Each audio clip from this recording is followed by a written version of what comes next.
This is the WJTS News.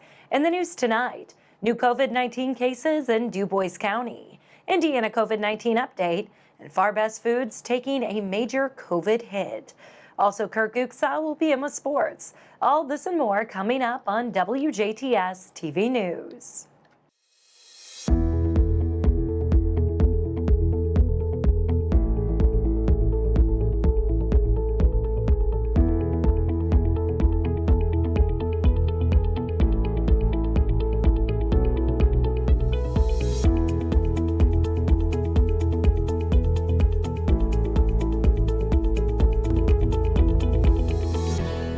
Good evening. I'm Jenna Schaffer with the news. The Du Bois County Health Department has confirmed 8 more positive cases of COVID-19. This brings the county total to 77 confirmed cases. Local health officials are working closely with the Indiana State Department of Health to ensure that close contacts of the patient have been identified and monitored. Everyone who may have had an exposure risk is being notified about the potential exposures so that appropriate infection control procedures can be followed. The positive cases are in isolation. Out of these 77 cases, 30 have recovered and are reporting as feeling well. Memorial Hospital and Healthcare Center in Jasper has updated its COVID-19 testing dashboard. As of Friday afternoon, 648 tests have been submitted. 563 negative results have been submitted. 24 test results are pending, and 77 positive results are in Du Bois County. Now, please remember, a patient's address will determine what county reports the positive case, not the county where the test was administered. For more information, visit mhhcc.org. Indiana's COVID-19 numbers have been updated. As of Friday afternoon, the Indiana State Department of Health is reporting 1,550 deaths, 26,655 positive cases, and 165,448 individuals have been tested for the virus. Here are the numbers for our viewing area. Du Bois with 77 cases and 2 deaths. Pike has 3 cases. Spencer has 9 cases and 1 death. Perry has 26 cases. Martin with 7. Davies with 59 cases and 15 deaths. Orange has 120 cases and 19 deaths.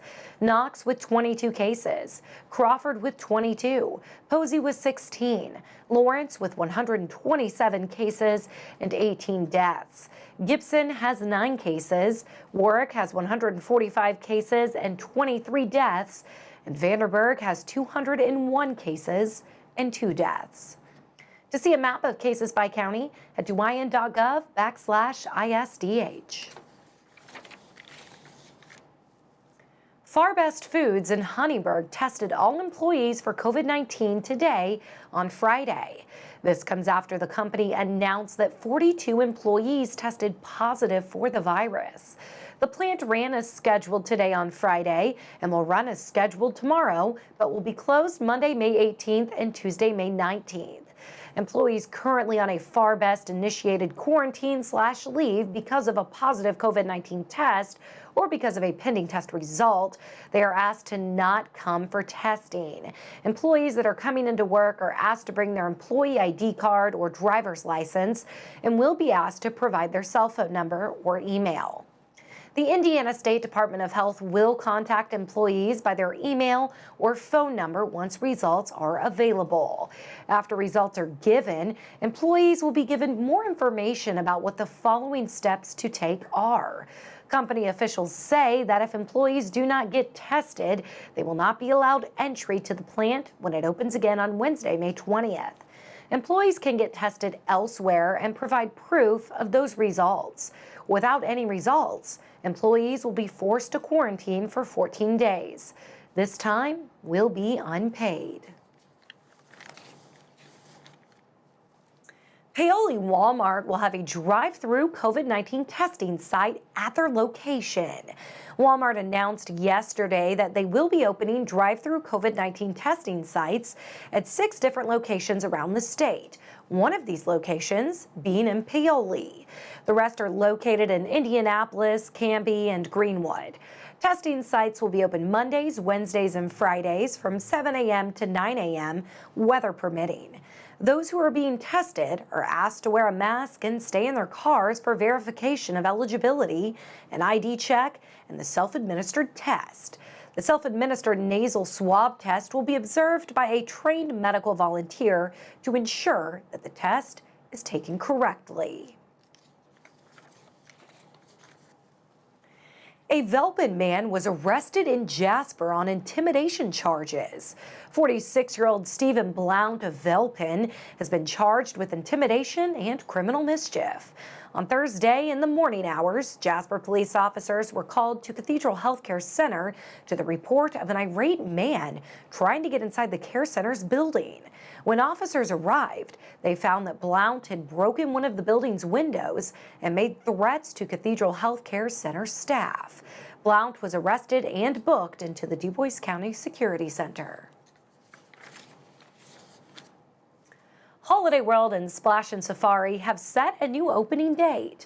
Holiday World officials plan to open to the public June 17th with a 50% capacity, with reserved days earlier for season pass holders. In place of reservations, the park will sell date-specific tickets online, and officials ask that all guests come with a ticket in hand to make sure they can enter.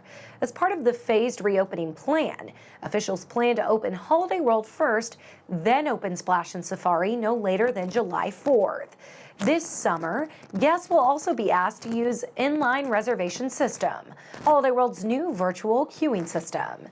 To keep queue areas from getting overly crowded, guests enter the queue from their smartphone, then return and wait just 5 to 15 minutes in a physical queue. Those who don't have smartphones or choose not to use their smartphones will be able to use a barcoded wristband. The park will also be making other smaller changes to their operations, including 90 hand sanitizer stations, increasing sanitation procedure frequency, and adding sanitation processes for high touch point areas, including attractions. Holiday World and Splash and Safari have also added 3 operating days in August. Holland cleanup days are this weekend. Holland residents can take this time to unload large loads of trash. Dumpsters will be located at the lagoon site west of town. Saturday's cleanup times are from 8 a.m. to 4 p.m. and Sunday's cleanup times are from 12 noon to 5 p.m. Cost for dumping is $10 for a full pickup load and $5 for half. No hazardous materials such as paint or other chemicals will be accepted. Freezers, coolers, refrigerators, air conditioners, and other similar items must be free of Freon. For elderly or disabled, help can be available by calling the Town Hall at 812-536-3640. Now we'll take a look at your weather forecast when we come back on 18 WJTS.